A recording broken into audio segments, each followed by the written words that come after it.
Hi guys, இன்னைக்கு நம்ம movie ரிவ்யூவில் சல்லியர்கள் படத்தோடைய ரிவ்யூ தான் பார்க்க போகிறோம். இந்த படம் இப்போ தமிழில் தேட்டர்ஸில் ரிலீஸ் ஆகிருக்கு. இது ஒரு எமோஷனல் ஃபீல் குட் மூவியாக வெளிவந்திருக்கு. இப்போ இந்த படத்தோடைய கதையை பார்த்துடலாம். இலங்கையில் ஈழத்தமிழர்களுக்கும் சிங்கள இராணுவத்திற்குமே பயங்கரமான சண்டை போர் நடக்குது.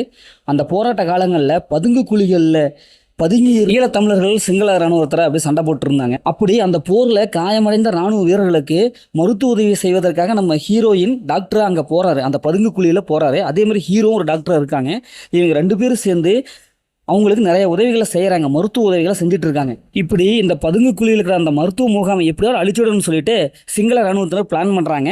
குண்டு போட்டு தகர்த்திடலாம் அப்படின்னு சொல்லி பிளான் பண்ணுறாங்க. இப்போ இறுதியில் அவங்க நினச்சபடி சிங்கள இராணுவத்தினர் அந்த பதுங்கு குழிங்களை அழிச்சாங்களா இல்லையா, இவங்ககிட்ட இருந்து எப்படி நம்ம ஹீரோயின் தப்பிக்கிறாங்க, இறுதியில் என்னாச்சு அப்படிங்கிறது தான் இந்த படத்தோடைய கதை.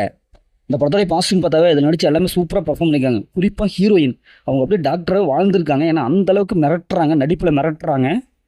அதே மாதிரி படத்துடைய ஹீரோ அவரு டாக்டர் இருக்காரு. ஹீரோயினுடைய அந்த நடிப்புலாம் செம்மையாக இருக்குது.